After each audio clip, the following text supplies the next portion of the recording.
அக்கா தங்கைகள், அண்ணன் தம்பிகள், நண்பர்கள் அனைவருக்கும் என்னோட உயிர் வணக்கம்.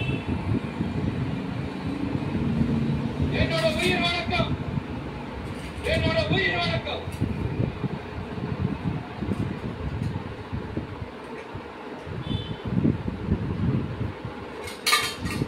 காளைகள் விளையாடுற அலங்காநல்லூர் ஜல்லிக்கட்டு தான்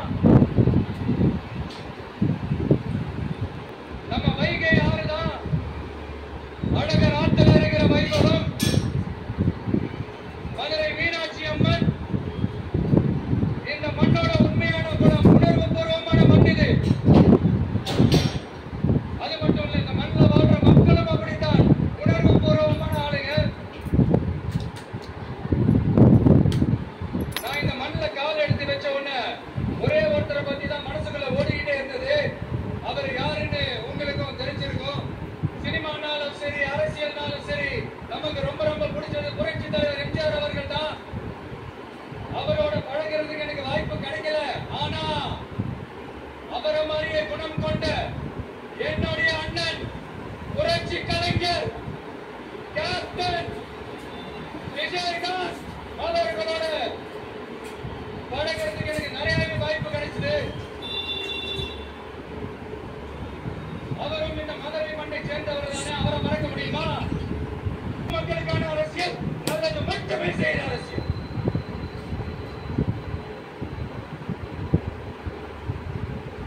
இதோ நம்மளுடைய இந்த 2வது மாநில மாநாடு வாகை சூடும் வரலாறு திரும்புகிறது. அப்படி இந்த மாநாட்டுக்கு பேர் வச்சிருக்கிறோம். 1967 நம்ம தமிழக அரசியல் ஒரு மிகப்பெரிய ஆட்சி அதிகார மாற்றங்கள் ஒண்ணு நடந்துச்சு இல்லையா?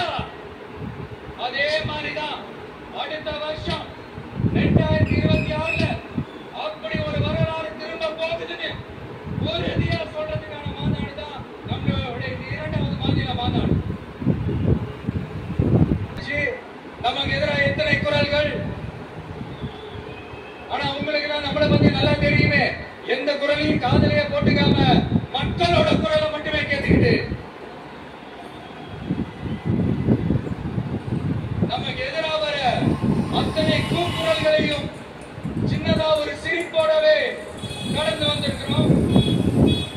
அது இல்லாம நம்ம மாநாட்டில் ஒலிக்கிற இந்த குரல், இந்த ஒற்றை தமிழ் மகனோட குரல் மட்டுமல்ல, ஒட்டுமொத்த தமிழ்நாட்டு மக்களுடைய குரல். தமிழ்நாட்டில் இருக்கிற ஒவ்வொரு வீட்டிலிருந்தும் ஒலிக்கிற குரல், ஒட்டுமொத்த உலகெங்கும் வாழும் ஒவ்வொரு தமிழ் வீட்டிலிருந்தும் எழும் குரல். இந்த சினிமா என்கிற மாபெரும் கலை ஆயுதத்தின் வாயிலாக சாதி, மதம், இனம், பாலினம், மொழி கடந்து இந்த நாட்டின் மூளை முடுக்கெங்கும் ரசிகர்களாக இருந்து தோழர்களாக நம்மோடு பயணிக்க துவங்கியுள்ள அனைவரோடு இணைந்து ஒவ்வொரு மனிதருக்காக முடிக்கிற உரிமை குரல். மாநில உரிமைக்காக, பெண் உரிமைக்காக, சமூக நீதிக்காக, சமநீதிக்காக, மதச்சார்பின்மைக்காக உண்மையா ஒழிக்கிற குரல். அதனால இந்த குரலுக்கு எதிராக இன்னும் இன்னும் எத்தனை கூக்குரல்கள் வந்தாலும் ஓங்கி ஒழிக்குமே தவிர ஒரு நாடு போயவே போயாது. Yes, it is an unstoppable voice, an unstoppable force.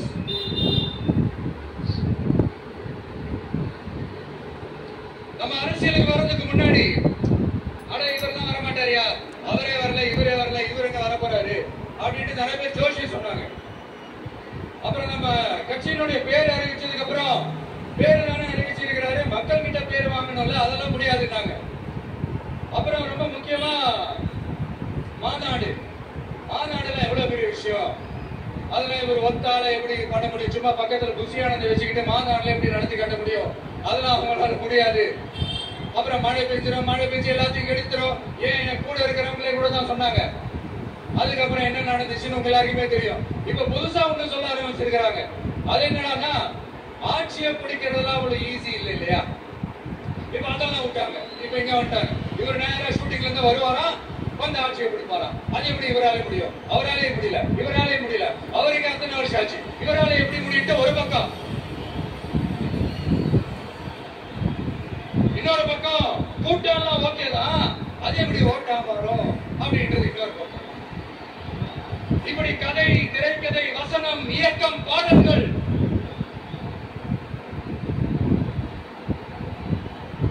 அதனால இந்த அரசியல் ஆய்வாளர்களுக்கு நான் சொல்றதெல்லாம் ஒண்ணுதான், நல்லா கேட்டுக்கங்க.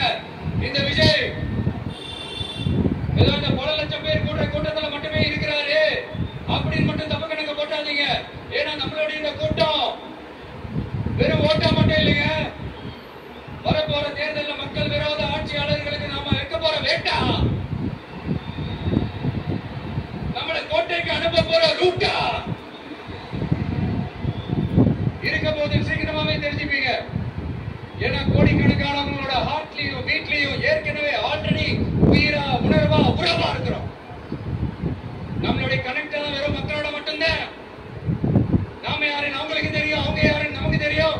நாமளும் நம்ம மக்களும் எப்படி இருக்கிறோம்னு எதிரிகளுக்கு நல்லாவே தெரியும். இருந்தாலும் இந்த விஜய் எதுக்குப்பா வந்திருக்கிறாரு, இவர் என்ன புதுசா என்ன திட்டம் சொல்லிட்டாரு அப்படின்னு நிறைய கேள்விகள் இந்த சொல்றேன், தெரிஞ்சுக்கங்க. பெண் குழந்தைகள், பெண்கள் மற்றும் வயசானவங்களோட பாதுகாப்புல தான் நம்ம பிரையாரிட்டியே.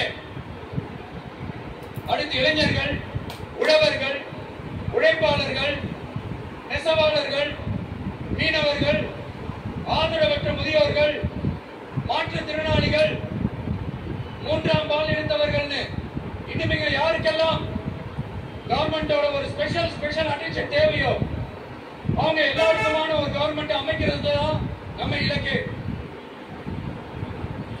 நான் ஏற்கனவே சொன்னதை நான் திரும்பவும் சொல்றேன். நம்மளுடைய இந்த தமிழக வெற்றி கழகம் ஏதோ அரசியல் ஆதாயத்துக்காக தொடங்கப்பட்ட கட்சியெல்லாம் கிடையாதுங்க.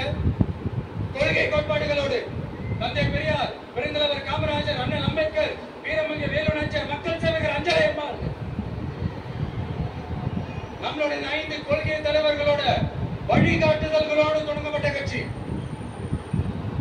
நம்ம ஸ்டாண்ட்ல நாம எப்பவுமே ஸ்ட்ராங்கா தான் இருக்கிறோம். அதுல எந்த மாற்றத்துக்கோ எந்த சமரசத்துக்கோ துளி கூட இடமில்லை. நம்மளுடைய ஒரே கொள்கை எதிரி பாஜக தான். நம்மளுடைய ஒரே அரசியல் எதிரி திமுக தான். எப்படி நம்மளுடைய ஒரே கொள்கை எதிரி, நம்மளுடைய ஒரே அரசியல் எதிரி ஏதோ அண்டர் கிரவுண்ட் ஆதாயத்துக்காக டீல் போட்டுக்கிட்டு டீல் பேசிக்கிட்டு இந்த அலையன்ஸ் வச்சுக்கிட்டு இந்த ஊரை ஏமாத்துற கட்சி எல்லாம் நம்ம டிவிக்கே கிடையாதுங்க. யாருக்காகவும் எதுக்காகவும் எந்த பயமும் கிடையாது.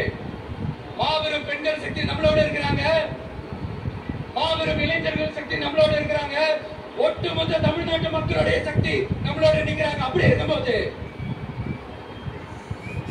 இந்தியாவில் இருக்கிற எல்லா ஸ்டேட்லயும் வாழ்ற நம்ம தமிழ் நெஞ்சுகள் மட்டும் இல்ல, உலகம் பூரா 100க்கும் மேலான நாடுகள்ல வாழ்ற நம்ம தாய் தமிழ் உறவுகள் எல்லாருமே என்ன விஜய் தளபதி விஜய் இல்லனா விஜய் தளபதி இப்படி சொந்தம் கொண்டாடுற கோடிக்கணக்கானவங்களோட அன்பு மாசியும் நம்மளோட இருக்கும் போது, இவங்க எல்லாருமே நம்மளோட நிற்கும் போது எதுக்குங்க இந்த பாசிச பாஜகவோட நேரடி கூட்டணியோ இல்ல மறைமுக கூட்டணியோ உறவு வச்சுக்க? நாம என்ன உலக மகா ஊழல் கட்சி என்ன?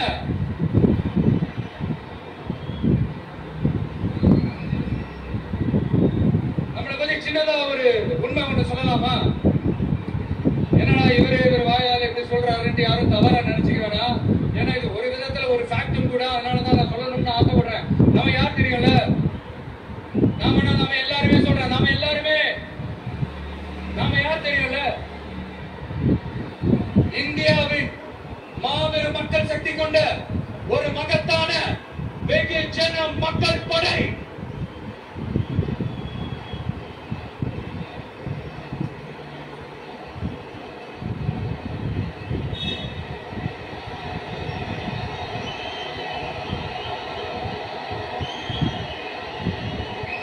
அதனால நம்ம தலைமையில நாம் அமைக்க போற இந்த உண்மையான மக்களாட்சிக்கான அச்சாரமாக மாபெரும் மக்கள் சக்தியை அணியணியாக நம்மளோட திரண்டு நிக்கிறப்போ இந்த அடிமை கூட்டணியில சேர வேண்டிய அவசியம் நமக்கு இருக்குங்க. நம்மளுடைய இந்த கூட்டணி சுயமரியாதை கூட்டணியா தான் இருக்குது, சுய மரியாதை கூட்டணியா தான் இருக்கும். இந்த ஒரு பக்கம் RSS கிட்ட அடிபடிச்சுக்கிட்டு, இன்னொரு பக்கம் மதச்சார்பற்ற கூட்டணின்னு இந்த மக்களை ஏமாத்துற கூட்டணியால நம்ம கூட்டணி இருக்காது.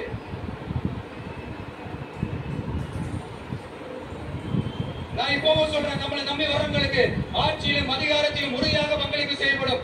உடனே இந்த கேள்வி எல்லாம் வரும். அப்ப யாரு கூட்டணி, யாரு வரா, யாரு போறா, இந்த கேள்விகள் எல்லாம் வரும். இந்த கேள்விகளுக்கு எல்லாம் ஒரே ஒரு பதில் தான், சஸ்பென்ஸ்லயும் சஞ்சாரம் செய்யுங்க. ஆனா ஒண்ணு, 2026ல 2 பேருக்கு நடுவுல தான் போட்டியே. ஒன்னு டிவிகே, இன்னொன்னு டிஎம்கே. இந்த போட்டி எப்படி இருக்க போகுதுன்னா, இந்த அலையன்ஸ் வச்சு எப்படியாவது நம்ம தப்பிச்சிடலாம். என்ன இந்த அறத பழைய இந்த மேத்தமேட்டிக்ஸ், அரித்மெட்டிக்ஸ் இதெல்லாம் வச்சு எப்படியாவது நம்ம தப்பிச்சிடலாம் அப்படின்னு நினைக்கிறவங்களோட அந்த கனவு ஒரு நாளும் கைப்படாது. சரி, இப்ப நம்ம வேற ஒரு ஏரியாவுக்கு ஒன்று வருவோம். எதிர்காலம் வரும், என் கடமை வரும், இந்த கூட்டத்தின் ஆட்டத்தை ஒழிப்பேன்.